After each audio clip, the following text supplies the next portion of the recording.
laki-laki ngeliat cewek misalnya pakai bikini gitu kan, karena ngerasa kayak I have no power. Oke, back with me Theo di Suaraku episode yang ke berapa Jar? 2000. Ke 2000, enggak sih, kelima, anjir lebay lo. Biasanya kan Suaraku tuh ada di Instagram gitu. Nah, tapi untuk yang momen yang kali ini dari kedepannya mungkin kita akan ada ini tuh di YouTube. Jadi kalian juga bisa langsung nonton. Karena kan muka gue juga nggak pernah ada gitu kan di Instagram. Kalau kemarin tuh ada gitu. Nah, oke, di samping gue udah ada Devi. Dia penari-penari juga, lu kalau lihat akun TikToknya tuh Nah, hari ini kita mau ngobrol apa, Dev? Kurang tahu sih sebenarnya, nggak tahu lah, kan hostnya bapak. Iya, karena hostnya gue. Sebenarnya sih gini sih, Dev. Lu kan wanita nih dengan akun TikTok yang, kalau lu lihat nanti kita taruh di sini ya. Tolong editor ya, taruh di sini tolong. Gitu, jangan lupa akun TikToknya harus ada di bawah sini, akun IG-nya harus ada di bawah sini. Oke, Dev, sebenarnya gini. Di Indonesia nih belakangan ini tuh kan lagi ribet banget gitu sama kasus-kasus kayak misalkan anak diperkosa, kemudian ada juga skandal artis tuh, ya kan, yang katanya melecehkan gitu. Nah, kalau lu ngeliat fenomena ini terjadi di Indonesia tuh, kenapa sih? Karena sekarang tingkat melek teknologi yang udah terlalu terbuka atau gimana? Mungkin salah satunya itu ya, karena kan free access nih buat semua orang dan memang mereka tuh masih minim ya rasa takutnya gitu.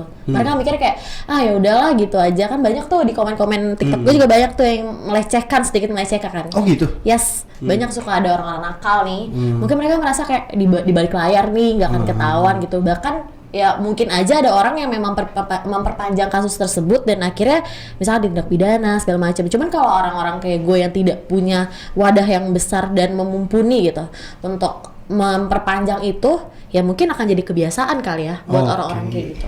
Nah, kan kalau misalkan nih konten TikTok yang kayak tadi gitu, kayak misalkan konten TikTok lo joget dengan pose yang agak seksi gitu ya kan, meliuk-liuk ya. Nah, meliuk-liuk gitu kan, kayak udah kayak gitar Spanyol gitu kan. Gitar Spanyol tuh juga melecehkan cuy, asal lo tahu.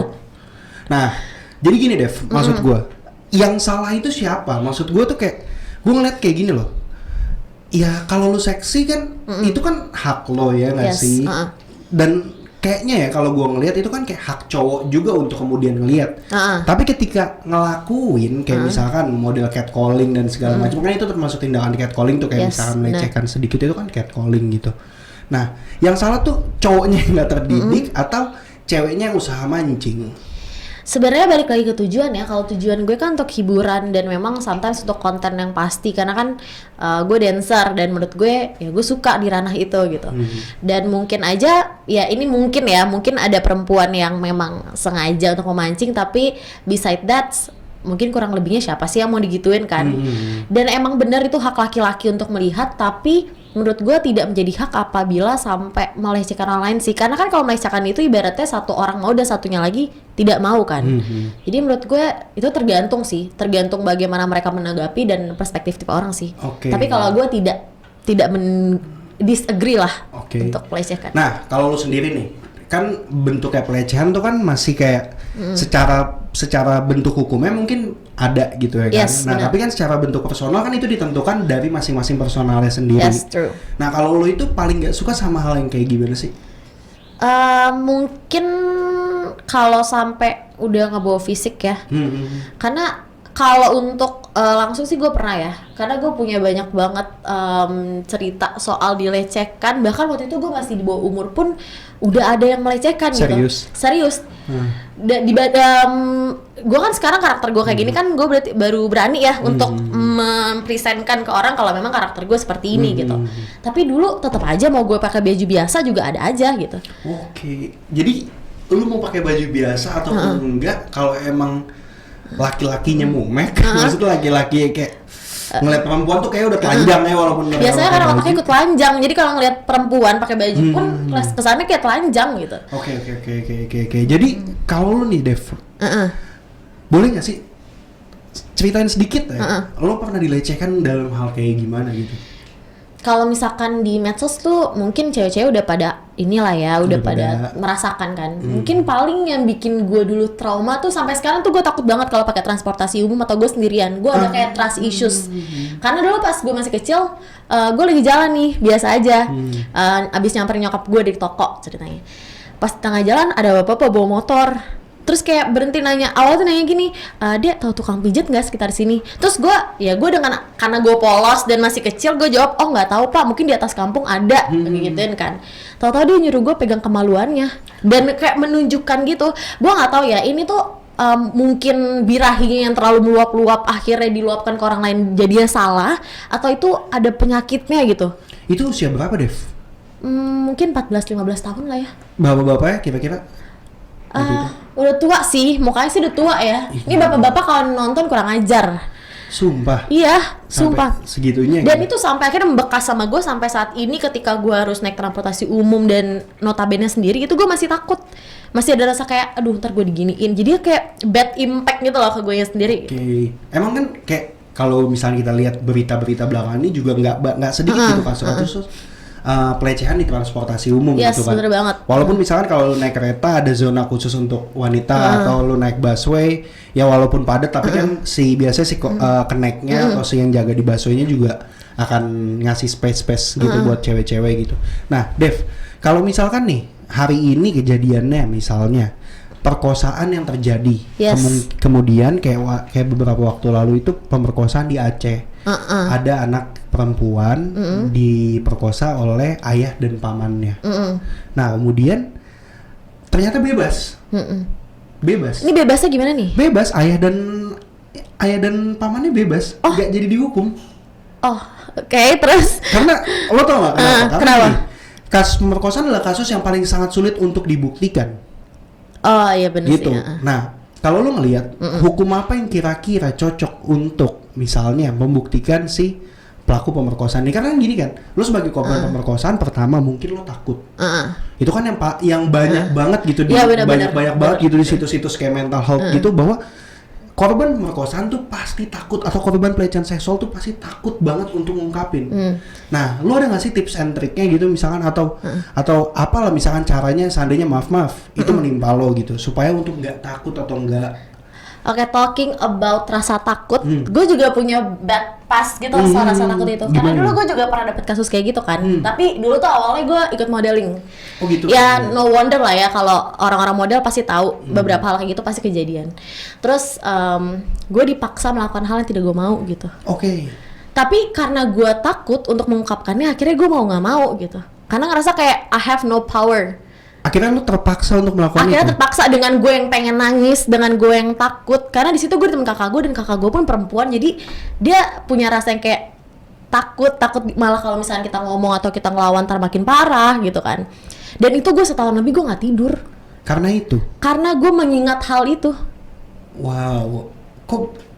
Iya, maksudnya. Tapi gue juga nggak berani buat ngomong karena kayak gue ngelihat dia punya wadah yang besar dan menurut gue kalau gue ngomong pun kayaknya jadi sia-sia deh kayak gitu. Jadi gue akhirnya mendorong diri gue ke belakang untuk tidak ngomong, untuk diem aja, yang penting orang lain nggak tahu. Gue mikir kayak gitu aja. Oke. Tapi kenapa sih Dev kok kalau kayak misalnya perempuan gitu takut banget buat ngomong? Itu yang kadang-kadang gini. Ya sebagai laki-laki yang kalau mungkin lu pernah denger kan kita adalah orang yang pakai 90% logika kita gitu kan. Kenapa perempuan itu kebanyakan takut untuk mengungkap kasus yang terjadi sama mereka? Mungkin kalau menurut gue rasa judgement sih, rasa judgement dan takut untuk dihakimi orang lain. Karena kan orang lain pasti menanggapinya tuh beda-beda. Gak semua orang yang kayak, ya ampun kasihan nih, gue bantu gitu. Ada juga yang kayak, ya lah paling juga biasa aja. Ya mungkin karena lo gitu. Iya, mungkin karena lo juga nih pakai baju kayak gini-gini, makanya orang tertarik. Mungkin karena rasa judgement itu sih. Padahal sesungguhnya gue yakin maksudnya cewek-cewek juga pasti kan kayak, ya gue takut memang karena ya gimana kalau misalnya gue ngungkapin kayak nanti gue lagi ya kan. Maksudnya, nah Dev gini, gue punya temen. Gue punya temen, dia itu bener-bener diperkosa, mengalami pemerkosaan, kemudian dia tuh sampai gila. Kenapa hal itu bisa sampai kejadian, Dev? Apa maksudnya beban mental apa sih kalau misalnya lu lihat gini? Kan kalau tadi lu bilang aib pertama, yang kedua apa sih Dev? Kalau sampai bener-bener kayak itu nimpa lo banget gitu. karena merasa nyesel aja sih. Karena waktu itu gue juga rasa nyesel yang kayak aduh harusnya gue nggak di sini nih hari ini, kalau nggak gue nggak bakal kejadian ini nih. Gue mikirnya kayak gitu, jadi kayak rasa nyesel lo terus tiban pakai rasa kecewa, dan akhirnya itu kan jadi pikiran kan. Apalagi perempuan kan suka memikirkan hal-hal yang tidak perlu dipikirkan, tapi kan ini perlu nih karena ini untuk udah melecehkan gitu. Iya, wajar lah. Jadi akhirnya beban tersebut ditumpuk, terus lo mungkin gak cerita ke orang, dan ya lo cuman menanggungnya sendiri, ya akhirnya jadi mental lo yang terganggu. Nah oke Dev, nah sekarang berhubungan sama pekerjaan lo saat ini. Yes. Kerjaan lo sebagai seorang dancer dan lain-lain sebagainya yang mungkin kayak tadi lo bilang mengharuskan lo untuk tampil agak terbuka dan sebagaimana macamnya gitu. Nah kalau misalkan tiba-tiba hari ini today ada yang minta lo untuk bikin hal yang nggak pengen lo buat, ya kalau job itu kan sifatnya free ya. Ketika lo mau ambil, lo ambil, kecuali emang job lo misalkan di kantoran yang mengharuskan lo ngambil job itu. Dan job gue termasuk cukup free and tergantung gue pengen ambil apa enggak. Jadi gue tolak. Waktu itu ya belum lama, mungkin 2 bulan lalu kali ya. Ada yang nawarin gue, mau nggak gue kasih fee 3 juta, tapi lo private foto sama gue. Pokoknya konsepnya seksi. Dan gue langsung berpikir yang kayak ini teman-teman harus pinter ya. Kalau misalkan udah kayak gitu, lo harus cepat tanggap nih otaknya. Karena di situ gue langsung mikir kayak oke, 3 juta uangnya lumayan gede, tapi gue harus private foto. Terus gue mikirnya segala peluang dan kemungkinan yang akan terjadi pada saat itu. Tapi kan itu kan kadang-kadang gini Dev, memang ada foto-fotografer yang kayak ya emang tujuannya sekalian buat kayak gitu. Tapi kan ada juga kayak fotografer yang ya memang gue murni buat foto, dan lagi pula dan lo nggak dilarang misalkan untuk bawa asisten lo berapa orang dan segala macamnya gitu. Lo akan tetap ambil atau tidak ketika ada tawaran kayak gitu yang dari fotografer yang benar-benar proper? Biasanya gue tanya dulu konsepnya kayak apa sih. Kalau konsepnya tidak sesuai dengan gue, ya gue tolak gitu. Dan selalu bawa orang buat nemenin lo gitu. Kalau lo udah tahu nih kontennya kayak gini, konsepnya gini, ya lo bawa orang aja gitu. Buat nemenin lo. Yes, gitu. Karena kan kita nggak pernah tahu. Gitu. Lebih baik mencegah daripada mengobati. Gitu. Nah Dev, kalau misalkan kita lihat tadi, kayak balik lagi ke topik bahwa banyak banget kasus-kasus pelecehan dan segala macamnya. Gue juga tadi pagi gue dengar, nggak dengar sih, maksudnya gue baca di Twitter bahwa ada yang kayak perempuan dilecehkan di dalam kamar hotel karena mungkin kalau gue kasih lihat lo tweetnya, jadi gue ceritanya sedikit kejadiannya bahwa gini, dia lagi sakit nih cewek, terus kemudian si cowoknya tuh kayak baru kenal dari temennya, kan sekali lagi banyak banget pelaku pelecehan seksual kenal biasa dari temennya, kenal nih kan, temen ketemu temen nih. Nah tuh cewek dipijetin dan lain-lain sebagainya gitu, kayak udah dipijetin terus udah kayak karena dia sakit jadi ditungguin dan segala macamnya. Pokoknya udah lama lah, intensitasnya udah lama sama dia. Dia punya chance untuk kabur atau punya chance si cewek itu punya chance untuk lari gitu, tapi dia nggak lari. Yang salah siapa? Kalau berpikir objektif sih mungkin ada salah di perempuannya juga ya. Kenapa lo bisa bilang ada salah di perempuannya? Iya, kenapa selagi lo bisa cabut, kenapa lo nggak cabut gitu? Kenapa lo harus stay di situ? Karena even kita perempuan mungkin powernya tidak sebanyak laki-laki in physically ya, tapi lo selalu pasti akan ada cara gitu. Ya kenapa lo selagi bisa berusaha, kenapa lo nggak berusaha aja? Gitu? Kenapa nggak coba buat? Iya. Ya udah diajak jalan-jalan. Iya, kenapa lo harus pasrah? Ya udahlah, gue pasrah, kan nggak gitu. Nah, gitu. Dev gini, ini kadang-kadang diomongin sama laki-laki. Ya gimana dong, kan ada kesempatan gitu ya kan, ada kesempatan lagi pula lo tampil keseksian misalnya. Ya gue juga nggak bisa bohong, gue sebagai seorang laki-laki ngeliat cewek misalnya pakai bikini gitu kan, gue buka explore misalkan isi ada cewek-cewek Filipin misalkan yang pakai bikini, dan itu muncul di depan gue misalnya, muncul di keadaan nyata gitu. Ya gue yakin lah, gue juga nggak akan menampik bahwa ya kucing nih bos dikasih ikan, siapa yang nolak ya kan.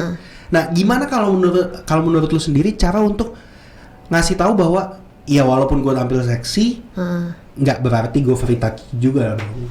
Well, kalau gue pribadi ya, walaupun konten gue seksi gitu, tapi dengan gue yang di konten tersebut dengan gue di luar tuh beda banget. Gimana? Ya gue kalau di nongkrong kayak gini, gue sebisa mungkin tuh tidak menampilkan apa yang biasa gue tampilkan di medsos. Even gue keluar masih berpakaian seperti ini karena mungkin gue nyamannya seperti ini, tapi pembawaan lu gimana caranya agar laki-laki tuh nggak ke distract gitu loh sama lu. Oke, bener, pembawaan lu untuk laki-laki nggak ke distract sama diri lu. Iya, sepintar-pintar menempatkan diri aja. Kalau emang lu di konten seksi, tapi kalau misalkan lu tidak perlu untuk seksi dan tidak perlu untuk terlihat seperti itu, ya nggak usah. Itu pembawaannya masing-masing sih. Even cara lu ngelakuin sesuatu, even cara lo ngomong segala macem. Sometimes gini, ada perempuan juga yang kalau ngomong tuh nggak ada batasannya ke laki-laki, sampai laki-laki mengira batasan itu bukanlah batasan, jadi hal biasa. Iya nggak sih? Merasa kayak gitu nggak sih? Gue nggak mau kayak yang vulgar, terus akhirnya laki-laki membiarkan itu jadi hal yang biasa. Bener. Gue juga ngalamin itu sih. Maksudnya gue ngalamin itu ketika gue saat ini tinggal di suatu tempat gitu. Gue tinggal di suatu tempat di mana di samping-samping tempat gue ini, ya lo tau lah pasti tempat gue tuh apa gitu kan.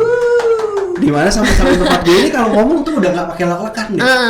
Tiba-tiba ya kan ngomong ya kan, gue jangan ke sono jap gitu. Ih ya udah kalau kita ketemu jangan gitu. Kayak itu kan mancing, maksudnya itu kan membuat on your perspektif gitu kan. Ih dengan omongan lu aja akhirnya lo bisa, orang lain bisa menyimpulkan gitu kan. Kayak makanya gue sepakat banget bahwa ya jangan ngomong bahwa laki-laki itu cuman bisa bahwa kayak misalkan gua terpancing dan segala macam, itu kan naluri alami. Tapi kalau misalkan lu dari awal bungkusan lu, walaupun gua rasa gini, walaupun lu seksi, walaupun lu apa, tapi kalau misalkan lu tidak memancing hal itu, gua rasa juga tidak akan di touch juga atau tidak akan di distract juga sama teman-teman lo yang lain gitu kan. Nah, Dev, ngomongin lingkaran pertemanan. Lo lingkaran pertemanan lo pasti ada cowok, ada ceweknya juga dan lain-lain. Pernah gak sih Dev kejadian di lingkaran pertemanan lo sendiri? Entah lo, entah teman lo yang perempuan lain atau gimana gitu. Mungkin kayak yang Bang Teh bilang tadi, mungkin kalau misalkan temen lo bawa orang, terus orang lain yang nggak tahu kita, akhirnya dia ngelakuin sesuatu yang kita nggak suka gitu, ya mungkin pernah gitu. Cuman kalau untuk lingkaran temen gue sendiri tuh bener-bener nggak pernah, karena mereka menganggap gini loh, ya elah Divi di tongkrongan kayak sama aja kayak laki-laki sih. Enggak. Itu inner circle lo tuh bener-bener kayak gitu ya. Jadi mereka juga menghargai gue, mereka nggak ngelihat gue di tongkrongan tuh sebagai figur yang seksi. Mungkin ya paling sedikit 20% dari pikiran mereka lah ya terbawa karena konten gue. Tapi sisanya enggak gitu. Nah, Dev, gini, pernah nggak punya kejadian itu di inner circle lo? Kayak tadi yang lo bilang bahwa bawa teman gitu. Pernah nggak sih kejadian? Entah lo atau temen lo? Pernah sih. Pernah? Kayak gimana tuh, boleh ceritain sedikit? Jadi tuh waktu itu gue lagi nongkrong sama temen gue. Ya biasa lah, anak muda kan suka nge-chill dikit-dikit kan. Terus yang dibawa tuh laki-laki. Mungkin karena laki-laki itu baru kenal sama gue atau apa, dia lihat gue pakai baju yang lumayan terbuka. Tapi kan belum tentu gue mau mancing kan. Tapi akhirnya dia terpancing sama gue. Oh iya? Yes. Padahal lo gak ngelakuin pancingan apapun? Enggak, biasa aja. Gue bodo amat malah. Oke. Nah, dari situlah yang bikin dia berpikir kayak, bisa nih pakai nih cewek gitu. Besokannya langsung ngajak lagi. Di mana? Mau ngecil lagi nggak? Gitu aja gitu, kalau bisa nggak usah rame-rame gitu. Gitu sih, paling itu sih. Cuman kalau yang benar-benar spesifik yang sampai kejadian gede gitu nggak pernah sih. Waktu nolaknya gimana, Dev? Iya. Kan lo udah tahu nih bahwa ya gue sebenarnya nggak mancing lo lebih memilih jujur ngomong ke dia bahwa gue sebenarnya nggak mancing lo dan gue bukan cewek kayak gitu, atau lebih milih nge-enkripsi itu jadi kayak ya udah gue sembunyiin aja tapi gue nolak dengan halus. Lo lebih orang yang kayak gimana sih? Nyokap gue sih sekarang selalu bilang ke gue kalau nolak laki-laki itu harus halus. Harus halus. Jadi nggak boleh yang kayak kelihatan banget lo tuh kasar atau gimana nolaknya. Jadi biasa gue pakai cara halus sih. Entah gue bilang, aduh nggak bisa nih lagi di sini. Gitu. Gitu. Kalau mau rame-rame aja atau nggak kayak gitu. Berarti besok kalau gue ngajak lo dengan halus gitu, wah Devi udah mandang gue mumek nih berarti, gitu. Ya enggak dong, kan tergantung juga situasinya kayak gimana. Nah, Dev, balik lagi, misalkan pelaku pelecehan seksual sangat susah untuk dibuktikan dengan hukum yang ada. Gimana caranya seorang perempuan bisa dipercayai ketika dia mengalami pelecehan seksual?